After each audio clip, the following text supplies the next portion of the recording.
इस news के sponsor हैं doctor Asadullah Khan English high school and junior college Solapur.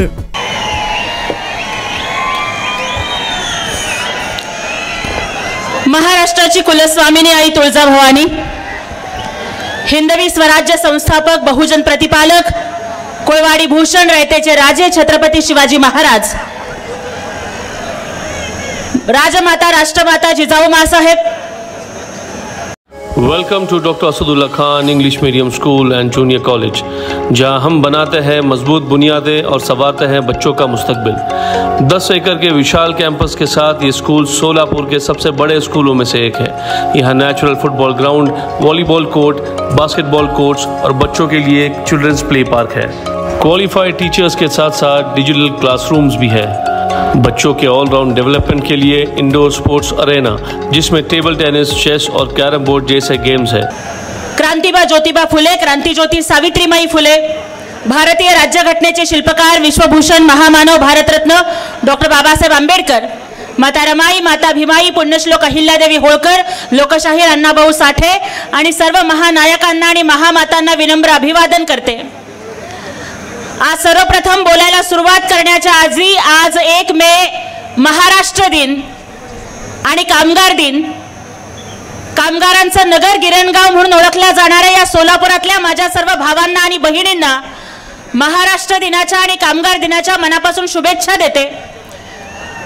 मंचावर उपस्थित असणारे सर्व मान्यवर, आदरणीय पालकमंत्री नामदार चंद्रकांतदादा पाटील साहेब, सन्माननीय माजी मंत्री सुभाष बापू देशमुख साहेब, सन्माननीय आमदार सचिनदादा कल्याण शेट्टी साहेब, आपल्या सर्वांचे लाडके उमेदवार सन्माननीय रामदादा सातपुते साहेब, सन्माननीय सर्व विचार मंच आणि उपस्थित सर्व माझ्या भावांनो आणि बहिणींनो, आजच्या या महाराष्ट्र दिनाच्या आधी सर्वात आधी पहिला मुजरा मला छत्रपती शिवाजी महाराजांना करायचा आहे। कारण विजयसारखी तलवार चालवून गेले, विजयसारखी तलवार चालवून गेले, मुठभर मावळ्यांना घेऊन लाखो मुघलांना नडून गेले, आपल्या वागणखानं त्या अफजलाचा कोथळा काढून गेले आणि लाखो सैतानांनी सुद्धा ज्यांना झुकून मुजरा करावा असे शिवबा माझ्या महाराष्ट्रामध्ये होऊन गेले। अशा मर्द मराठा छत्रपती शिवरायांना मानाचा मुजरा करून या ठिकाणी बोलत असताना आज आनंद होतोय की या शिवयोगी सिद्धरामेश्वरांच्या नगरीमध्ये आज गोरक्षनाथांच्या पीठाचे पीठाधीश आणि आपल्या सर्वांचे आवडते बुलडोजर बाबा, उत्तर प्रदेशचे मुख्यमंत्री माननीय योगी आदित्यनाथ साहेबांचं आगमन होणार आहे। गोरक्षनाथांच्या पीठाचे ते पीठाधीश आहेत। नाथ पंथ का नारा सब दुनिया में निराला है, नाथ पंथ का नारा यारो सब दुनिया में निराला है, एक हाथ में जपकी माला तो दूजे हाथ में भाला है। अशा पद्धतीने या जगाला ज्यांनी वैराग्य आणि शौर्य या दोन्ही गोष्टींचं मिश्रण दाखवलं ते सन्माननीय योगी आदित्यनाथजी या ठिकाणी येत आहेत। आज सोलापूरच्या या लोकसभेमध्ये आपण पाहतोय की आज देशाचं नेतृत्व हे देशाच्या पप्पूच्या हातामध्ये सोपवायचं का संपूर्ण जगामध्ये अमेरिकेच्या राष्ट्राध्यक्षांनी सुद्धा ज्यांना बॉस म्हणावं, पापुआ न्यू गिनीच्या राष्ट्राध्यक्षांनी सुद्धा ज्यांच्या पाया पडावेत असे विश्वगुरु नरेंद्रजी मोदी साहेबांच्या हातामध्ये सोपवावं याच्यासाठी ही निवडणूक होत आहे। आज आम्ही बघतोय की ज्यांनी 30-30, 40-40 वर्ष कधी ते महाराष्ट्राचे मुख्यमंत्री झाले, कधी ते देशाचे गृहमंत्री झाले, कधी लोकसभेचे नेते झाले, कधी राज्यपाल झाले, कधी राज्याचे अर्थमंत्री झाले, कधी ऊर्जा मंत्री झाले, पण सोलापूरला ज्यांनी काहीच दिलं नाही आणि एकट्या उजनीची पाईपलाईन वरती 50 वर्ष मतं मागितली, त्यांच्या लेकीचं भविष्य सुरक्षित करण्यासाठी का आपल्या घरातल्या लेकींना वाचवण्यासाठी मतदान करायचं याचा निर्णय तुम्ही घेतला पाहिजे। कारण आम्ही बघतोय की कर्नाटकमध्ये काँग्रेसचं शासन आल्यानंतर जे झालं की नेहा हिरेमठ नावाच्या एका माझ्या बहिणीची जेव्हा दिवसा ढवळ्या हत्या होते, आज मला या ठिकाणी प्रश्न उपस्थित करायचा आहे की स्वतःला सोलापूरची लेक म्हणवणाऱ्या आमच्या उमेदवार या नेहा हिरेमठच्या हत्येवरती गप्प का आहेत, त्या बोलत का नाहीयेत? नेहा हिरेमठ कुणाची मुलगी नाहीये का? म्हणून इथे बसलेल्या माझ्या प्रत्येक बहिणीला एवढंच सांगायचंय कि बेटी को चांद की जैसी मत बनाओ कि उसे हर कोई घूरता रह जाए। बेटी को चांद के जैसी मत बनाओ कि उसे हर कोई घूरता रह जाए। बनाना है तो उसे शेरनी की तरह बनाओ कि देखने वाले की नजरें नीचे झुक जाए। त्याच्यामुळे आज आम्ही महाराष्ट्रात बघतोय की शरद पवार साहेब सांगतायत की माझ्या मुलीला निवडून द्या। आज आम्ही बघतोय की शिंदे साहेब, सुशील कुमारजी शिंदे साहेब म्हणतायत की माझ्या मुलीला निवडून द्या, परंतु मोदी साहेब आहेत की ते देशातल्या प्रत्येक मुलीच्या सुरक्षिततेसाठी भांडतायत। त्यामुळे दुसऱ्याची लेक निवडून येण्यासाठी नाही तर स्वतःच्या घरातली लेक सुरक्षित राहण्यासाठी आपल्याला मतदान करायचं आहे।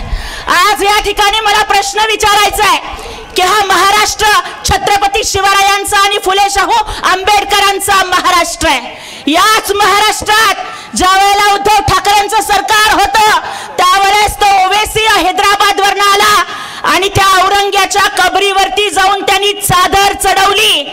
मला सांगा, देश धर्म पे मिटने वाला आमचा छत्रपती संभाजी महाराज आमचे, त्यांची 40 दिवस हाल हाल करून हत्या करणारे त्या औरंग्याच्या कबरीवरती चादर चढवणारा तो ओवेसी आणि त्याचा एमआयएम पक्ष यांचा पाठिंबा घेऊन आज जे निवडणुकीमध्ये उभे राहिले त्यांना तुम्ही मतदान करणार आहात का? अरे अंगार होता संस्काराचा, शृंगार होता स्वराज्याचा, मृत्यू ही नतमस्तक व्हावा असा पुत्र होता माझ्या शिवबाचा। आणि माझ्या शिवबाच्या पुत्राला ज्यांनी 40 दिवस हाल हाल करून मारलं तो औरंगजेब हा ज्यांचा बाप आहे तो ओवेसी, आणि त्या ओवेसीच्या पक्षानं आज काँग्रेसला या ठिकाणी पाठिंबा दिलेला आहे। जर यांची स्मरणशक्ती कमजोर झालेली असेल तर 2014 मधली एक बातमी मला या ठिकाणी ऐकवायची आहे। त्यावेळेस प्रणितीताई काय म्हणल्या होत्या हे थोडंसं ऐकून घ्या। या राजकीय पक्षावर बंदी घालण्याची मागणी काँग्रेसचे आमदार प्रणिती शिंदे, एमआयएम या राजकीय पक्षावर बंदी घालण्याची मागणी काँग्रेसचे आमदार प्रणिती शिंदे यांनी केल्यानं खळबळ उडाली आहे। एमआयएम हा जातीयवादी पक्ष असून हा पक्ष कोणत्याही समाजाच्या विरोधात बोलत नाही तर ते देशाच्या विरोधात बोलतात। या देशद्रोहींना देशात थारा नसावा असं वक्तव्य प्रणिती शिंदे यांनी सोलापुरात बोलताना केलं। काँग्रेसचे आमदार प्रणिती शिंदे यांनी एमआयएमची माफी मागावी अशी मागणी एमआयएमचे अध्यक्ष असादुद्दीन ओवेसी यांनी केली आहे। 2014ला आजपासून 9 वर्षापूर्वी याच प्रणितीताईंनी पत्रकार परिषदेमधून मागणी केली होती की एमआयएम वरती बंदी घाला। एमआयएम हा दहशतवादी पक्ष आहे असं प्रणितीताई म्हणाल्या होत्या, मी म्हणत नाहीये। त्याच्यावर बंदी घाला म्हणाल्या होत्या। आज मला त्यांना प्रश्न विचारायचा आहे की आज असं काय झालं की अचानक तो पक्ष तुम्हाला देशभक्त वाटू लागला? त्यावेळेस ओवेसींनी मागणी केली होती की प्रणितीताईंनी एमआयएमची माफी मागावी। मग आज ओवेसीजी आज असं काय झालं की तुम्ही प्रणितीताईंना पाठिंबा देताय? आचार्य आर्य चाणक्यांनी सांगून घेतलंय। आर्य चाणक्य म्हणतात की जब सारा विपक्ष एक हो जाए, जब सारा विपक्ष एक हो जाए तो समझ लेना कि राजा ईमानदार है। मला प्रणितीताईंना विचारायचं आणि त्यांना जाहीर आवाहन करते की प्रणितीताई, जर खरंच तुम्ही 2014च्या पत्रकार परिषदेत खरं बोलला होतात तर मग तुम्ही ज्या पक्षाला दहशतवादी आणि जातीयवादी म्हणालात त्या एमआयएमचा पाठिंबा एकतर तुम्ही नाकारा, नसेल तर मी खोटं बोलले होते हे तर कमीत कमी मान्य करा आणि सोलापूरकरांची माफी मागा, आणि नसेल तर तुम्हाला सोलापूरकरांच्या समोर मत मागण्याचा अधिकार नाहीये। आज महाराष्ट्राचा ढाण्या वाघ सन्माननीय मुख्यमंत्री एकनाथभाई शिंदे साहेबांच्या नेतृत्वाखाली लढत असताना आम्ही शिवसेनेच्या माध्यमातून भारतीय जनता पक्षाच्या सोबत उभे आहोत। कारण हिंदू हृदय सम्राट वंदनीय बाळासाहेब ठाकरेंनी सांगितलं होतं की मेरी शिवसेना की कांग्रेस नहीं होने दूंगा और अगर हो जाए तो मेरा दुकान बंद कर दूंगा। हिंदू हृदय सम्राट बाळासाहेब ठाकरेंनी सांगितलं होतं की मला जर एक दिवस सत्ता मिळाली तर त्या एका दिवसात मी राम मंदिर बांधेन आणि 370 कलम रद्द करेन। मोदी साहेबांनी राम मंदिर सुद्धा बांधलं आणि 370 कलम सुद्धा रद्द केलं। म्हणून ही असली शिवसेनेच्या ढाण्या वाघांसोबत मोदी साहेबांच्या सोबत आहे। आणि त्याच वेळेला 2 दिवसापूर्वी ज्या नकली शिवसेनेचे नकले मांजर जे इथे येऊन बोलून गेले, बघा उद्ध्वस्तजी वाकरे काय म्हणताय? ओय हरामखोरपणा मी म्हणतोय, जरा हरामखोरपणा आहे। ओय हरामखोरपणा मी म्हणतोय, जरा ते जय श्रीराम म्हणतात ना, आम्ही त्यांना हरामखोरपणा म्हणतोय। ते जय श्रीराम म्हणतात ना, आम्ही त्यांना हरामखोरपणा म्हणतोय। इतकी नीचपणा उद्धव ठाकरे म्हणतायत की जे जय श्रीराम म्हणतायत त्यांना मी हरामखोरपणा म्हणतोय, आणि आमचे एकनाथजी शिंदे साहेब म्हणतायत की जो राम का नहीं वो किसी काम का नहीं। मग अशा लोकांच्यासाठी जे लोक मतं मागायला येतात, धर्मद्रोही लोक जे मतं मागायला येतात, त्यांना तुम्ही मतं देणार आहात का याचा विचार करा। अरे त्यांच्या सुशील कुमारजी शिंदे साहेबांच्या घरामध्ये छत्रपती शिवाजी महाराजांचा फोटो नाही, त्यांच्या घरामध्ये ते जरी दलित म्हणून आज मतं मागत असले आणि रिझर्व सीट वरती जरी ते आज उमेदवारी लढवत असले, मला अभिमान आहे माझ्या भावाचा रामभाऊ सातपुतेंचा, कारण महाराष्ट्राच्या विधानसभेत सुद्धा ठणकावून रामभाऊ म्हणाले होते की होय मी हिंदू दलित आहे आणि बाबासाहेबांच्या संविधानामुळे इथे आलोय। आणि आज सुशील कुमारजी शिंदे असतील किंवा प्रणितीताई असतील, रिझर्व कॅटेगरीवरती तुम्ही उमेदवारी घेता आणि दलित समाजाच्या कार्डवरती सगळी पदं घेता, पण त्यांच्या घरामध्ये बाबासाहेब आंबेडकरांचा फोटो नाही, त्यांच्या घरामध्ये छत्रपती शिवाजी महाराजांचा फोटो नाही, त्यांच्या घरामध्ये जिजाऊचा फोटो नाही, त्यांच्या घरामध्ये भारत मातेचा फोटो नाही, त्यांच्या घरामध्ये फक्त सोनिया मातेचा फोटो आहे आणि गांधी घराण्यासाठीच त्यांचं जगणं आहे।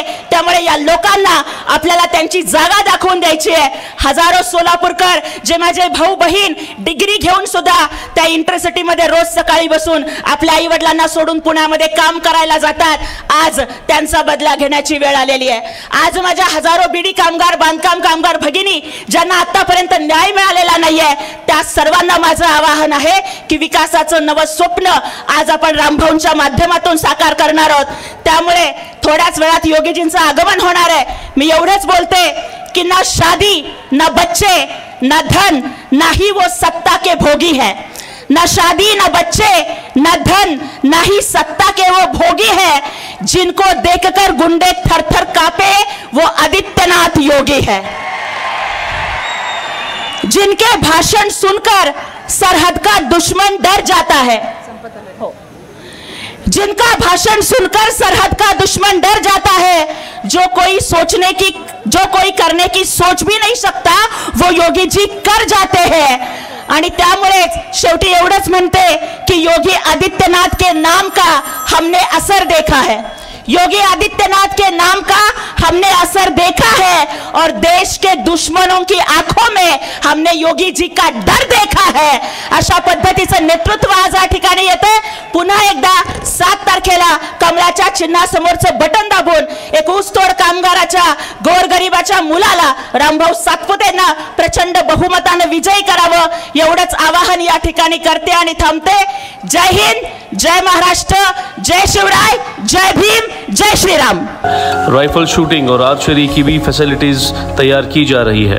आत्मविश्वास बढ़ाने और आत्मरक्षा सीखने के लिए लड़कियों और सभी स्टूडेंट्स के लिए टेक्वांडो एंड कराटे सेशंस रखे जाते हैं। साल भर 100 से ज़्यादा मज़ेदार एक्टिविटीज़ करवाई जाती है, जिनमें कम्युनिटी हेल्पर्स डे, अजान और कीरत कंपटीशन, वेजिटेबल मार्केट डे, वुजू डे, सलाह day, maths quiz, annual sports day और फूड फेस्टिवल जैसे कार्यक्रम शामिल हैं। बस फैसिलिटीज शहर के हर कोने से अवेलेबल है।